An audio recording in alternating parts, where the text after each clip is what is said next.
Ladies and gentlemen, my name is Vanillaraccoon and welcome to the Minecraft Survival Let's Play. We're currently sat on a bench out front of our Modern Taiga house that we built in the previous episode, and I am wearing something on my head. Let me go ahead and press the E as in Ernie key to open up our inventory right here so you can get a better look as to what it is that I'm on my head. Now, for those of you who missed the previous episode, then I'll be sure to provide a YouTube card in the top right corner of your screen that you can click and tap on at any point in time throughout this video and it'll take you to it. But in it I announced that this Minecraft Survival Let's Play series will become the flagship series for the channel, which is my Vanilla Plus Minecraft Let's Play series.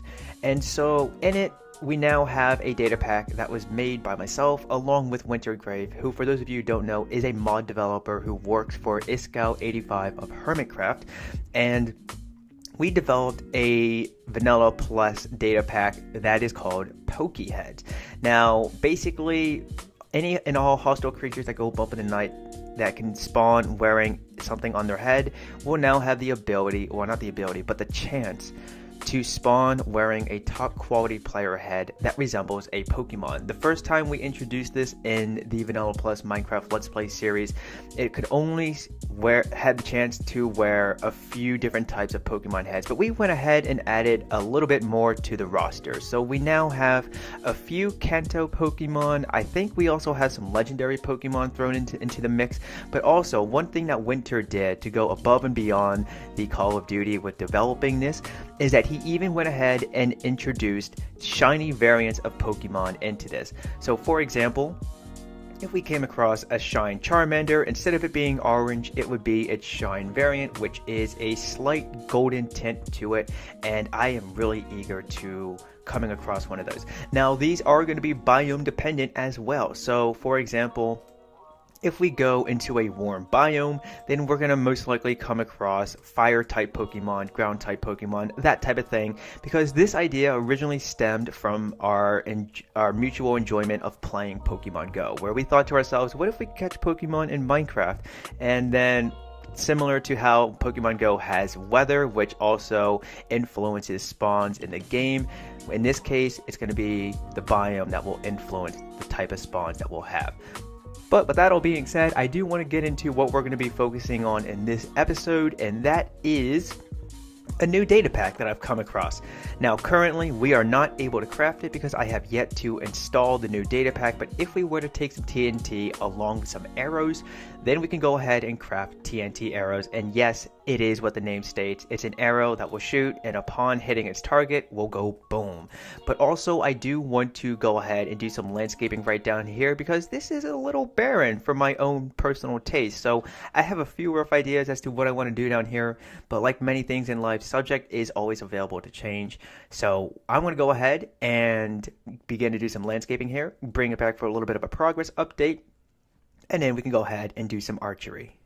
Well, it's the little things in life that I truly appreciate and love the most, and seeing as how this koi pond, every time I pass it, continues to draw my attention and just watch the fish swim by is a pretty neat thing to have. But let's go ahead and take a quick little walk down through here, because this is what I was envisioning for this small part of the hillside. We have a campfire. And now, for those of you who are wondering exactly what these particular things are, these are skeleton heads. Now, if I were to just go ahead and type data pack and then list, you will see that we have mob head drops, which is made by Madcat. And for those of you who don't know, I'll be sure to provide a link to that showcasing video down beneath the like and subscribe buttons of this video. But I was able to obtain a few skeleton heads off camera for the past couple weeks now, I'm going to say.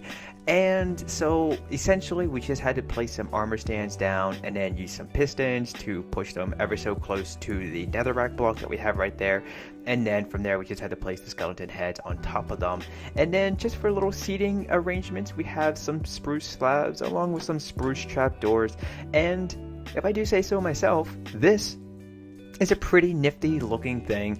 It's nothing too grand, it's nothing quite small, it's probably one of the most simplest, smallest little things that you could implement into your world just to give it a little more detail and a little bit more interest as well. Now, as you can tell, we do have some more of our little custom spruce trees, and as I continue to conduct some thorough research on Taiga Forest in real life, I kept seeing that there were more trees that were like this as opposed to what we have, say, right there, because even though that tree doesn't look bad in my own opinion, that's not exactly what I would think to see in a Taiga forest. Maybe something similar to that tree as well, along with the ones over there, and especially those three over on that hillside right before the two moo that we see on top of the hill right there. Now at this point, okay, hang on a second, I'm gonna have to quickly get my way back up and around over here. There we go.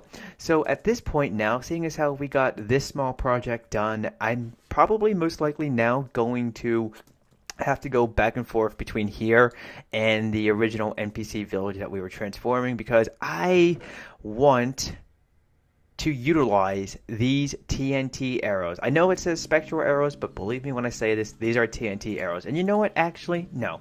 You don't have to take my word for it. Let's just go over to a pretty remote area and I can showcase how awesome these arrows are and also explain why I wanted to make them.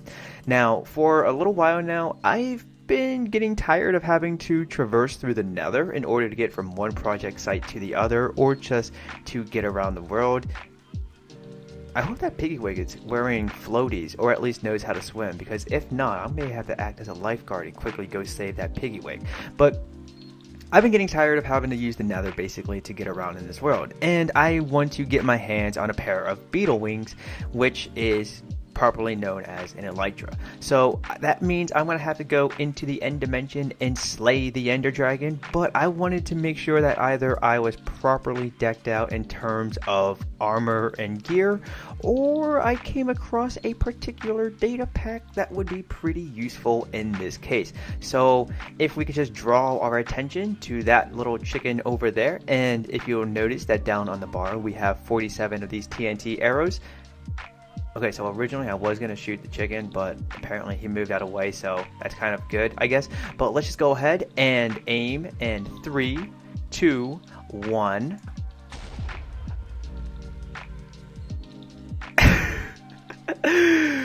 Fighting the Ender Dragon is not going to be an issue now, because I even tested this out in the creative test world, where I can actually utilize these TNT arrows to pretty much blow up the end crystals that are atop of the obsidian obelisk. And so that was a concern of mine originally, seeing as how the Ender Dragon would always knock me off. But now that I don't have to worry about even climbing up there to break the end crystals, I can just safely do so from the ground. Fighting the Ender Dragon is going to be a whole lot easier. So with that all being said, ladies and gentlemen, let me go ahead and get what I need to so we can go ahead and find a end dungeon, whatever, stronghold, that's what they're called. And I'll see you guys. In case you did not know, you could actually place down some item frames along the obsidian blocks that you're going to be using to create a nether portal, and even place some stuff within those item frames and then light it without anything breaking. As you can see right here, I've gone ahead and done just that. And really, it's for two things. It's for two reasons. One, because I can, and two, to me at least, this looks aesthetically pleasing and it complements the surrounding stone brick variants that we have alongside the portal. But with that all being said, ladies and gentlemen, we are now here at the Stronghold. I decided to just go ahead and find it off camera because it took a lot longer than I originally thought it would. It's been a minute now since I've had to go out into the world and actually find a stronghold. But as you can tell, we do have a command block with a spruce pressure plate on top of it, and I'm going to get to that in just a moment. But this is the Stronghold, and thankfully the nether portal that we're going to be able to go in and out from is conveniently placed right alongside here, and down the corridor we have our end portal, and we just have some silverfish spawn. But that's not what I want to show you. What I do want to show you is this. So as you can tell by the first sign, it reads no trespassing private portal. Just a little fun joke I thought I would write on the sign to also keep me in check from going into the end before my Extra Life charity stream.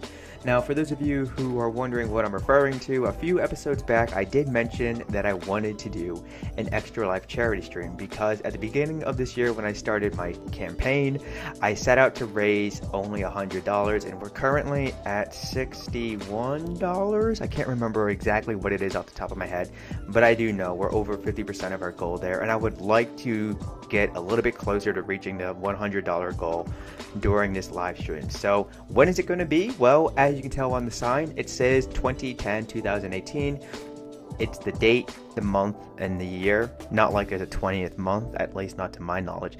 But my Extra Life charity stream will take place on the 20th of October 2018, and it's going to be exactly 1 week after Mindfair Philadelphia. And then from there, we're going to go ahead and just stream from the single player world, this one right here, and then we're also going to go into the Hypixel minigame server. So that way, if you've been watching the stream and you want to play with me, then we can go ahead and have some fun by playing some minigames for the kids. Hashtag for the kids. Now, when this stream is going to start, I'm thinking roughly around 3 p.m. Eastern Standard Time. But if that is inconvenient for you, because I would like to have a majority of you lovely peeps watching the stream, then let me know down below in the comment section or over in my Discord server when you think I should begin the stream. So that way also we can get some new peeps to join the community and also tune into the stream and maybe leave a generous donation for my Extra Life campaign or even just spread the word of it. Now, as you just saw, I do have a polar bear head, which means unfortunately we did have to place one on the back of a milk carton, but seeing as how we have the one polar bear mob head, no other polar bears have to go missing. Also, off camera, I went ahead and caught another Pokemon. This time it is Eevee, and then also once I was beginning to scope around the Stronghold that we're currently in, and some silverfish started to spawn, I actually gathered 2 of those mob heads. So that's pretty cool, but let's go ahead and just briefly talk about why we have a command block with a spruce pressure plate on top of it. So in my Vanilla Plus Let's Play series, my method of getting around the world was simply by, well, teleporting. And the reason why I decided to set that up was because, seeing as how this is a survival single player series, I really don't have to really make a nether hub, so to speak, because I can just quickly, well, step on a pressure plate and teleport to another location, because nether hubs, in my opinion, are for survival multiplayer series, SMPs for short, and seeing as how this is not, again, a SMP, this is just a SSP, survival single player, I am just gonna be content with teleporting from one place to another. And also, because this is a Vanilla Plus Minecraft Survival Let's Play series, I don't really see this as cheating. So with that being said, at least let's go ahead and make our way back over to the Taiga biome, because at this point now I'm just going to go ahead and begin to clean things up a little bit, and if I find anything else that's small that we can quickly get done and over with in this video, then I'll go ahead and do it and bring it back. But for the most part, like I said, I'm just going to begin to clean up after myself, so I'll see you guys in just a moment. I'm not entirely sure how many of my viewers will get the reference, but once I put the silverfish mob head on, I couldn't help but laugh and think to myself that I look like The Fly. Now, for those of you who don't know, there is an old science fiction film called The Fly that stars Jeff Goldblum. It's one of my most favorite science fiction films, actually, to be honest, and like I just mentioned, once I put the silverfish mob head on, I couldn't help but think I look like The Fly. So let's go ahead and take a look as to what's been going on off camera aside from cleaning up after myself. Now, what I went ahead and did was I just established a small spruce bridge. I know it doesn't look the most appealing, and to be honest, I'm not happy with its appearance, but in a future video we can go ahead and just change it up a little bit so it's a little bit more appealing and a point of interest, not so much an eyesore. But the reason why I decided to just go ahead and quickly make this bridge is because I was tired of crawling up and over that hillside to get on that side of the ravine, and also doing the same thing over here where I would just continue to walk through the trees, and then once I saw that the ravine was nowhere to be seen, then I would just quickly run over and make my way up that hillside as well. Now, I would like to mention that this video was originally scheduled to go out on the 3rd of October, but seeing as how I have been busy getting ready for Mindfair DC, which will be this coming weekend, the 6th and 7th of October, this video is unfortunately going to be a day late, so if all goes according to plan, it will be released on the 4th of October 2018. And the reason why I mentioned that is because aside from getting ready for Mindfair DC, I also have one more Mindfair event that I'm going to be attending as a rising star, and that's going to be Mindfair Philadelphia, which is going to be the weekend, the 13th and 14th of October. So once all of these events have come and gone, then we'll be able to get back to our regular scheduled upload, which is going to be Mondays, Wednesdays, and Fridays at 3 p.m. Eastern Standard Time. So for those of you who are new to the channel, or maybe you're just returning because you had to get ready for school and get a head start with that as well, which if you did, power to you. I was just want to mention that if you haven't already done so, then check beneath the like and subscribe buttons of this video along with all the others that I upload, because you'll find a link that will take you to my Discord server where you can chat with yours truly and the rest of this growing small community. And also, if you're on Twitter and Instagram, then feel free to give me a follow at Vanillaraccoon. I am pretty active on both of those platforms, but if you want to have a true easy way to communicate with me, then joining my Discord server is the way to do so as well. And so with that all being said, ladies and gentlemen, if you enjoyed this video, then be sure to give it a like and consider subscribing to your new home for entertainment, Vanillaraccoon.com. But do not forget to turn on notifications. That way, if and when they work, you'll be notified when a new video goes live. And I also would like to just briefly mention, sometimes notifications don't work. So if you're not sure if you're getting them or not, feel free to check in at Vanillaraccoon.com at 3 p.m. Eastern Standard Time to see if a new video is available to watch, like, and share with your fellow peeps. As always, my name is Vanillaraccoon. You have been awesome. I would like to wish you a happy day, and peace out.